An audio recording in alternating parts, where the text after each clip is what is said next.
This is Covering the Spread, part of the FanDuel Podcast Network.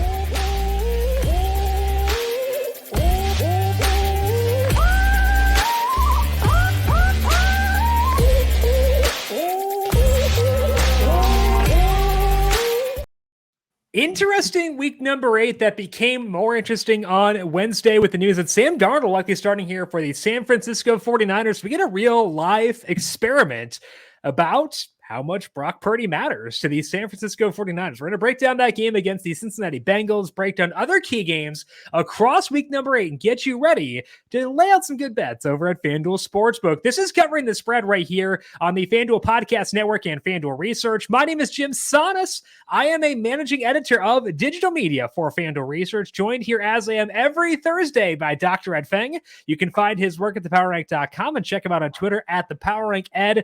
On to week number 8 in the NFL. How are you doing today? I'm doing great. Looking forward to another weekend of football, and yeah, definitely some interesting NFL things to talk about this week.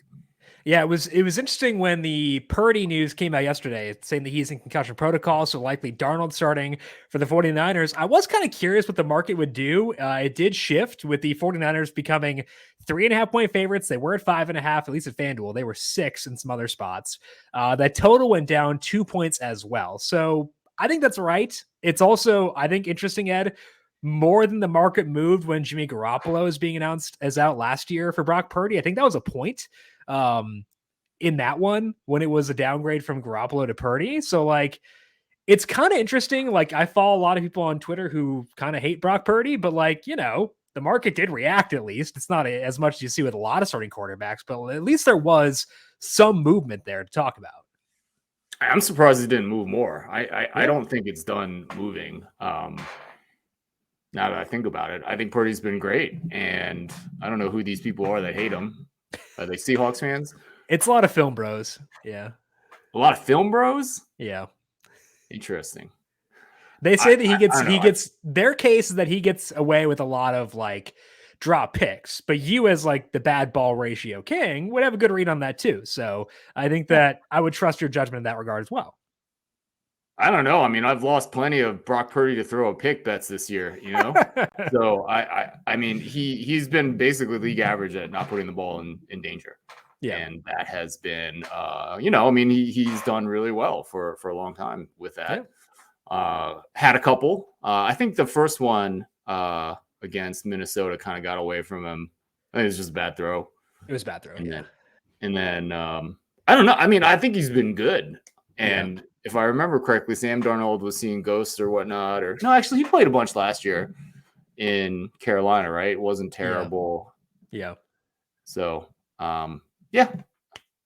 I don't know. I think like, I want to see how low on the totem pole Kyle Shanahan can go before he finally gets to a quarterback he can't be efficient with. Like Nick Mullins. Trey Lance was terrible. Yeah. So it's not like every. That's very true. I think with the Purdy, I think I saw the timeline on his concussion. That first and second pick may have actually occurred post the hit to the head. So even that might have been influenced by that, because it's tough to play quarterback in those situations when you have a brain injury. So hopefully he's back healthy soon. I like watching Brock Purdy play because I think it's pretty entertaining, honestly. Like, he does some wild stuff, but like, I'd rather watch that than the Jimmy Garoppolo 6.6 yard ADOT. So I think he's fun. Hope he's back soon. But we'll talk about that game in full later on. We're going to talk more about week number 8 here across the show for today. But first, a reminder to make sure you're subscribed to the Covering the Spread podcast feed wherever you get your podcasts. We have a podcast previewing Thursday Night Football between the Bucs and the Bills via Tom Vecchio. He'll also be back here tomorrow to break down the 49ers the Sunday Night Football game, which is the Bears and the Chargers. So Tom will be with us tomorrow as well to break down that. To get that as it is posted, make sure you're subscribed to Covering the Spread wherever you get your podcasts. You can find these shows along with the Primetime Tom episodes on the FanDuel TV Plus app as well, on Amazon Fire, Apple TV, or Roku, or at FanDuel.com/watch. Jump into the NBA action with FanDuel, America's #1 sportsbook. Right now, new customers can bet $5 and get $200 in bonus bets guaranteed. Plus, all customers get 3 months of NBA League Pass courtesy of FanDuel when they place a $5 bet on the NBA. That way, you can watch all the action as you bet on everything from these spreads to player props and more. Plus, you can get all your winnings paid instantly. So don't miss a chance to get $200 in bonus bets plus 3 months of NBA League Pass. FanDuel, official partner of the NFL, must be 21 plus and present in select states. FanDuel is offering online sports wagering in Kansas under an agreement with Kansas Star Casino LLC. It's online real money wager only for the new customers. For returning customers, $5 NBA wager required. Limit 1 pass per customer across both offers. Restrictions apply. Void or prohibited. See full terms for both offers at FanDuel.com/sportsbook. Gambling problem? Call 1-800-GAMBLER or visit FanDuel.com/RG in Colorado, Iowa, Michigan, Kentucky, New Jersey, Ohio, Pennsylvania, Illinois, Tennessee, and Virginia. Call 1-800-NEXT-STEP or text NEXT STEP to 53342 in Arizona, 1-888-789-7777, or visit ccpg.org/chat in Connecticut, 1-800-9-WITH-IT in Indiana, 1-800-522-4700, visit ksgamblinghelp.com in Kansas, 1-877-770-STOP in Louisiana, visit mdgamblinghelp.org in Maryland, 1-800-GAMBLER.net in West Virginia, 1-800-522-4700 in Wyoming. Help is here. Visit gamblinghelplinema.org or call 800-327-5050 for 24/7 support in Massachusetts, or call 1-877-HOPE-NY or text HOPE-NY in New York. NBA League Pass, local blackout restrictions apply. Now, we're going to talk games here, Ed, in just 1 second. But first, I want to start things off by talking about the Eagles, because they've been a pretty tough team for me to pin down so far this year, because they look disjointed on offense at times watching them, but they still get the job done. So I wanted to know, what do your numbers say about the Eagles thus far?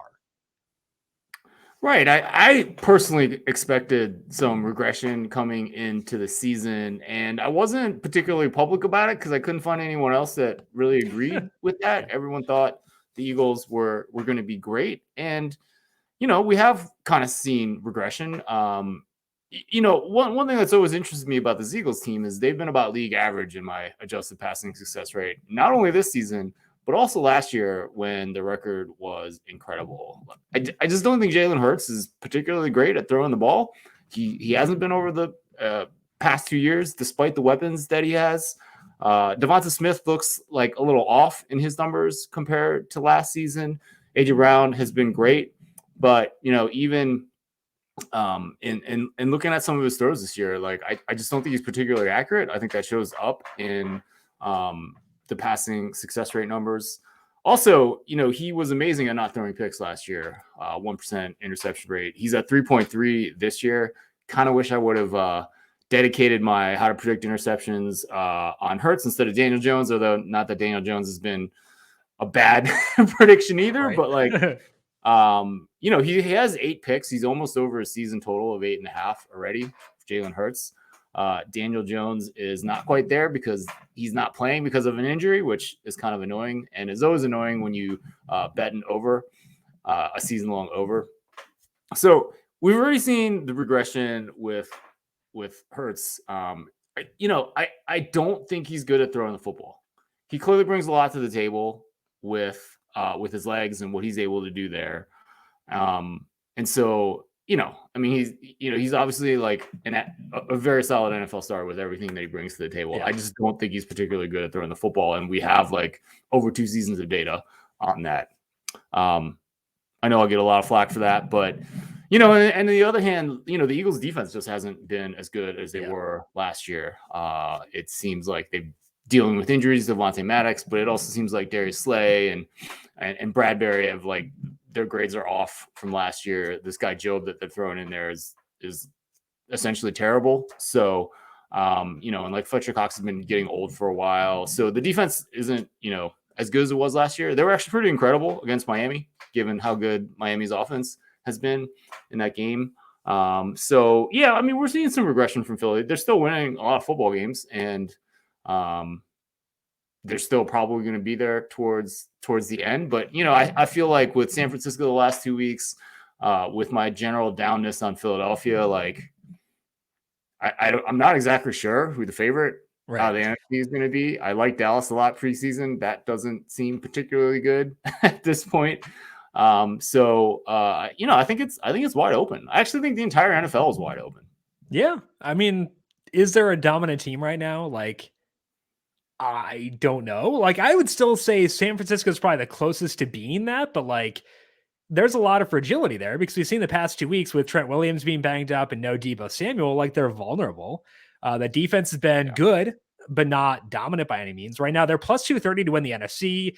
Eagles plus 250, and like, I don't know. I think I'd still rather go the Lions. I know they got dismantled by the Ravens. Lions are plus 750. Like, But I'd rather take the long shot on them than go with the chalk right now, even though they got trounced just last week. I think you can make the argument that Ravens might be the best team in the AFC. Sure. I think that Kansas City has been a little disappointing this year, especially on the offensive side of the ball. I don't know. I mean, I think I really like that Baltimore team. They've got a lot of important pieces and good on both sides of the ball. Lamar's playing great. So I don't know. I don't think that necessarily means Detroit gets a pass. I think they still have a lot of questions on the defensive side of the ball. But, I mean, I think we kind of came into the season and Kansas City and Buffalo are the two most talented teams, and that may still be the case, but they certainly don't look like they're going to run away with anything. And, I mean, it should be really exciting heading towards the end of the season. Yeah, having a lot of uncertainty at the top is a good thing. I think it leads to a very exciting postseason. It leads to fun conversation until then. So I'm pretty pumped to see how things go. But do you want to get a larger sample on the Eagles? Kind of get a read, get that defense healthier, kind of see where they're at then once that happens. Get Hurts his knee healthier. I don't know, whatever that's been. I agree. Like, my numbers are saying the same thing as yours when I look at their offense. Like, they've been a below average passing offense on early downs this year. So I kind of want to see what happens as the year goes along with them. Let's talk about some games here in week number 8 and start things off with one that I think is kind of sneakily fun. That's the Jacksonville Jaguars taking on the Pittsburgh Steelers. Where we're at right now, the Jags are favored by 2.5. Total in this game is down to 40.5. And the Steelers, Ed, never light things up, but they keep finding ways to squeak out victories. So what's your read on them taking on the Jags here? Yeah, I mean, Pittsburgh they're 4-2. They consistently win games under Mike Tomlin. They're actually in a great playoff position given everything that's going on in the conference. My numbers had them 0.5 point better than NFL average coming into the season, and that's exactly where they are after 6 games. And it's interesting because they're 4-0 in one-score games, which is unsustainable, and they've gotten obliterated in those 2 other games. I don't like Kenny Pickett. I think he's got the lowest ceiling of maybe not the lowest ceiling, but I've never been high on him. The numbers kind of don't support it. And, and Pittsburgh's secondary has really fallen off last year. They're getting by with a pretty solid pass rush on defense. I think this Jags team is really good. We talked a lot about them. I'm definitely high on them. 7th in my passing offense numbers by adjusted success rate, 6th on defense, even though cornerback Tyson Campbell missed that last game against New Orleans. On the one hand, you make this argument, like if Jacksonville's a 2.5 point favorite against a league average Pittsburgh team, that means Jacksonville's 5 points better than NFL average. That seems like a lot. I mean, my numbers have this at a pick, but I think the Jags are good, so I don't really want to pick against them. I'm passing on this game, but I do think it's sneakily interesting, as you said. I have almost the exact same number. I have the Jags favored by 0.18. So like does favor the Jags. I've got home field at 1.8 points, so it's a little bit lower there, but like I don't know. I like the Jags a lot too. Like we were talking before we came on the show.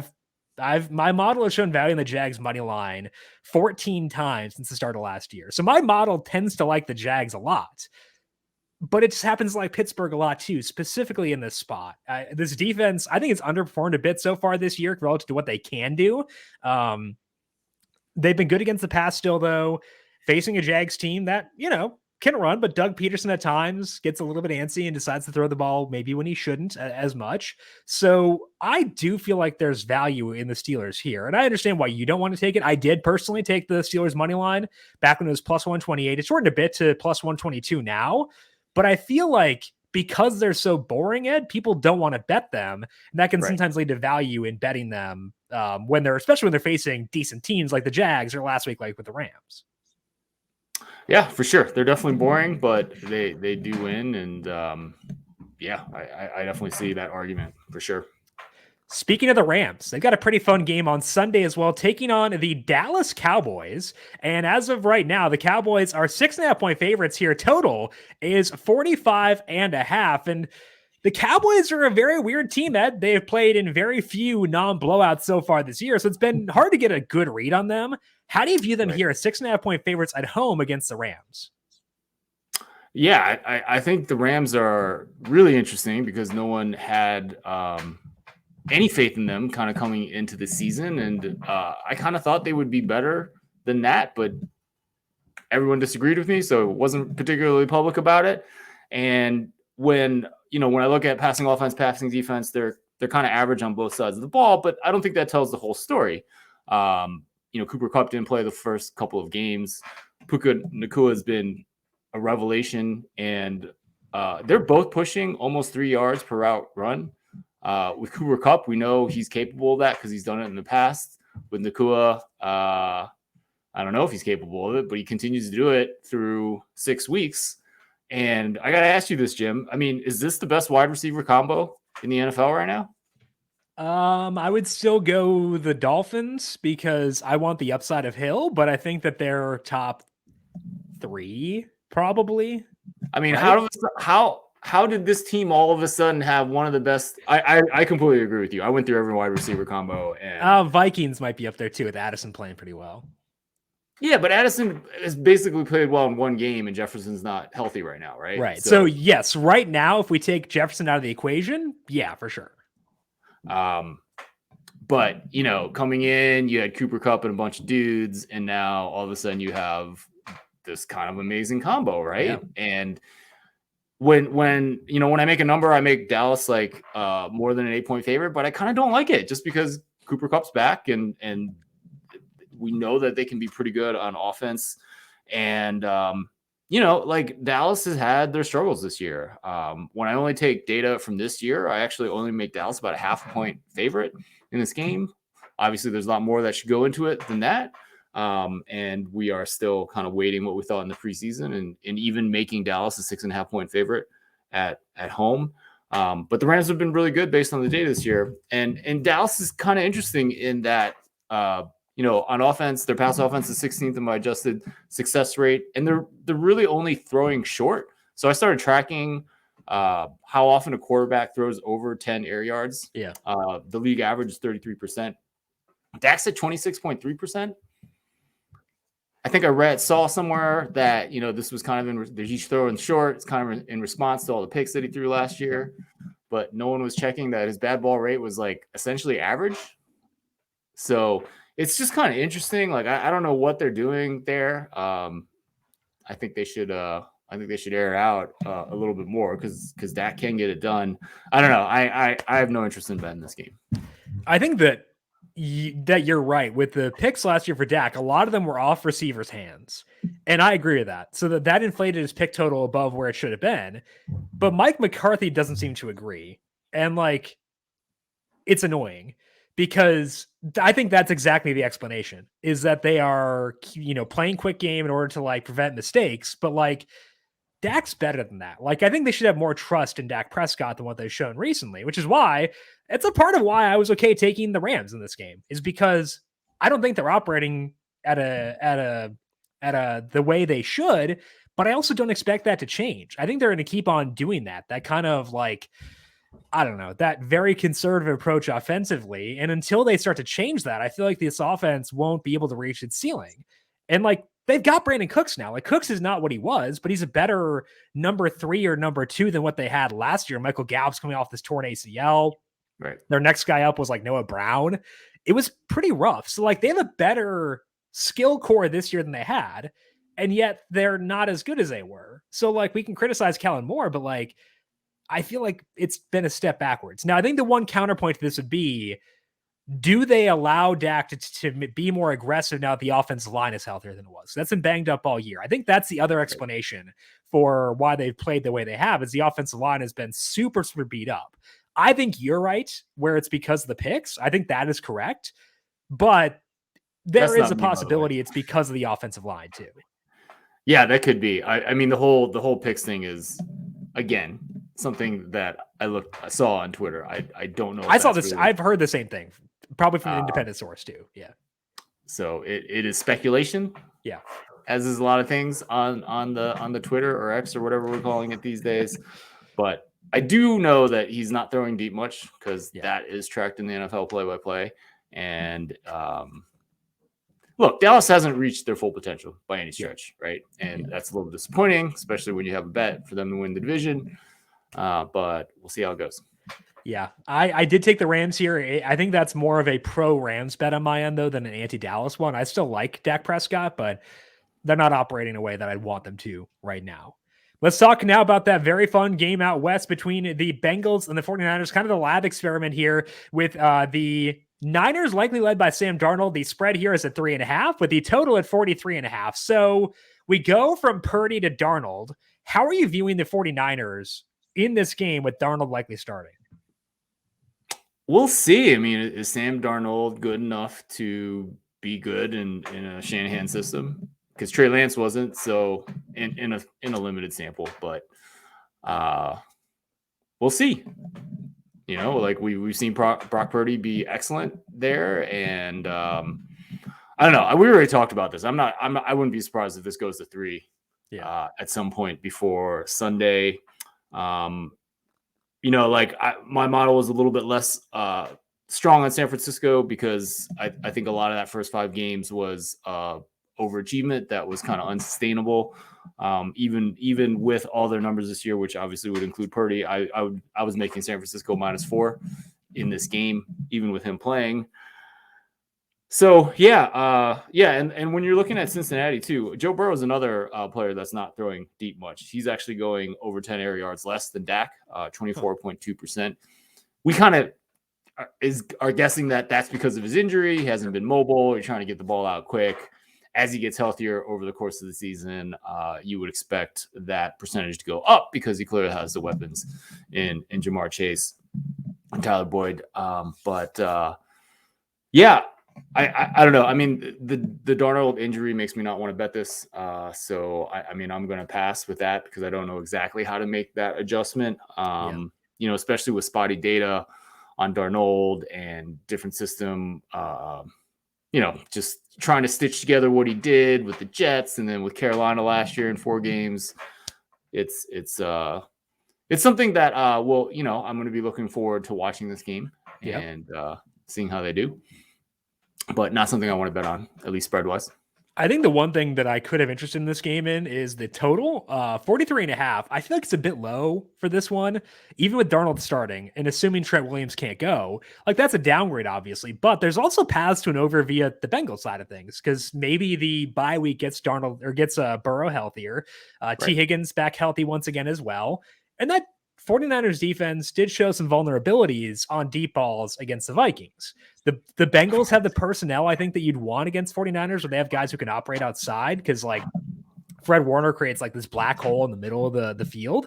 But if you got guys like Chase and Higgins who can win outside, I think you're better able to take advantage of this defense than other teams may be. So I think the over here is in play. You get the hit on a key number of 44 with it being a 43.5 right now. So I think if I were to bet this game, I would take the over. I do show value in there after putting Darnold in as well.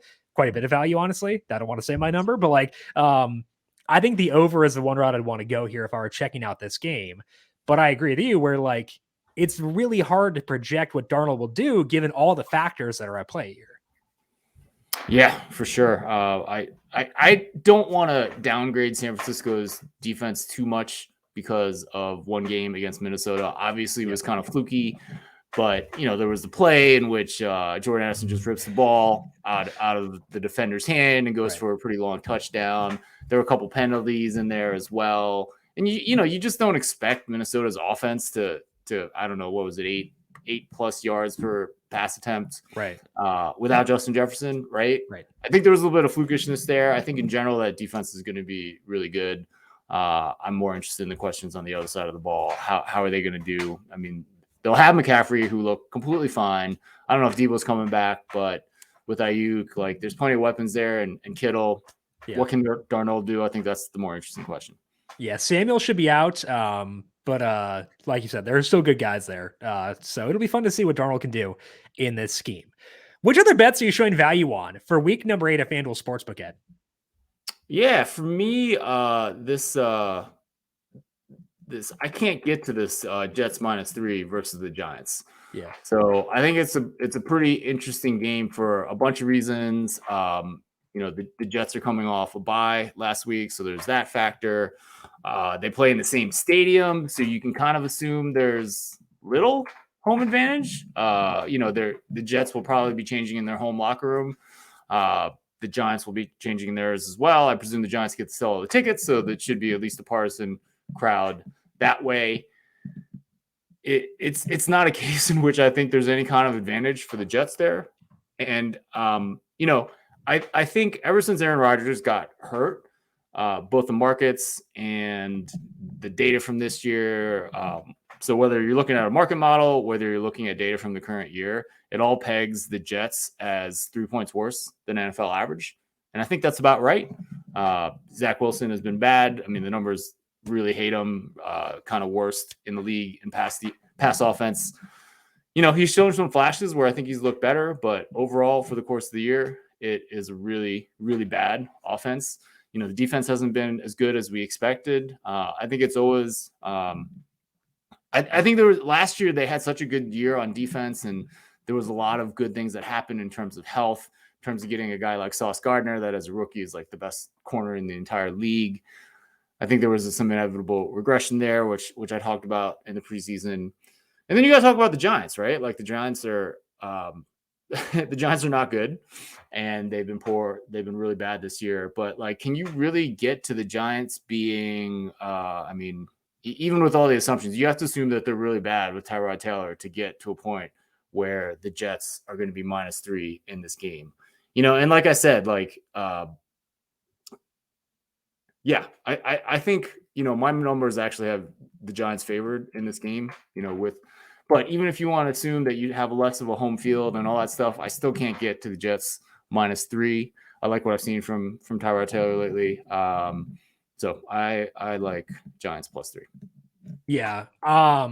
I have home field as being nothing for this game because I don't care about the crowd. I care about travel. And that's the thing I care about. So I have no home field in, and I have a 0.6 point bump for the Jets for the bye week. So there's no home field and they get a bump for their bye week. And I still make the Jets are favored once you factor for that, but they're favored by 0.37. And so it's effectively a toss up. And so I agree with you where even with accounting for those factors, I can't get to 3 points in this game. So I took the Giants +3 on Tuesday as well for those exact same factors. And honestly, I should care whether it's Tyrod Taylor or Daniel Jones, but I don't. I kind of feel like it should be the way it is regardless. Taylor's been fine, and sure, it'd be a slight upgrade to get Jones back, but I'm assuming Tyrod plays right now and I'm still showing value. So it's not the end of the world to me, no matter who ends up playing quarterback. They've looked Tyrod's looked good in both the Bills game and the Commanders game. He was fine enough. Saquon Barkley looks healthy. Andrew Thomas, the left tackle, should be back this week too. So I think the 3 puts a lot of stock in what we've seen from the Jets the past 2 weeks or past 3 weeks, where they decided to let Wilson air it out a bit more, where he's not exclusively throwing on late downs in bad situations. And that's a good thing. I think that's a good shift for them. He's been a bit better in those games, but even if I were to change the Jets' projected passing efficiency to reflect just what they've done in that 3-game sample, I still feel like I would show a good amount of value in the Giants. So I can't find a way to get to the Jets -3 here, no matter which way I twist and contort the numbers, which is not what I want to do to begin with. Exactly. Yeah, I completely agree with you. I mean, to get to Jets -3 and in the situation, I just can't do it. Yeah. So, I'll take the Giants here. And even with Jones, I need him to come back so he can go over his 8.5 interceptions for the season. And I want him to come back. But look, he struggled before he left, right? Yeah. And you're asking the guy to come off an injury and then be as good as he was last year, which I think is in the realm of possibility, but maybe not this week. So I would completely agree with you. I just don't think it's much of a downgrade to Tyrod Taylor. He's shown out pretty well. I think in the long run, he's probably worse than Daniel Jones. Sure. But I don't think that matters this week.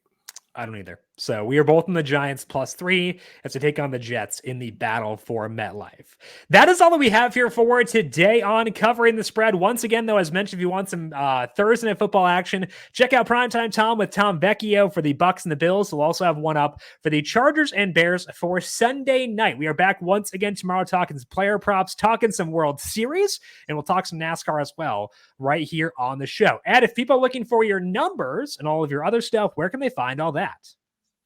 My podcast is the Football Analytics Show. I had a really nice conversation with Connor Allen over at 4for4 yesterday. So check that out wherever you get your podcasts. And then you get my free sports betting email newsletter at thepowerrank.com. I write about bets that I make and then also put out 5 Nugget Saturday, which is my curated list of tips and bets and analytics. So that comes out every Saturday at 10 a.m. You can get that at thepowerrank.com. Got a Chicago guy on the show, Connor Allen, another Chicago guy. Yeah. So that's good to hear. I find that over at the Football Analytics Show to hear what Connor has to say. Big fan of a lot of the 4for4 guys and the BetSpur people. They're pretty sharp. So I'll check that out as well. Find Ed on Twitter at the Power Rank. Check out his work at thepowerrank.com. I am on Twitter at Jim Sonis. You can also find me on Threads at jim.sonis. Good luck to you if you're betting Thursday Night Football. We'll talk to you once again tomorrow to close out this week. This has been Covering the Spread right here on the FanDuel Podcast Network.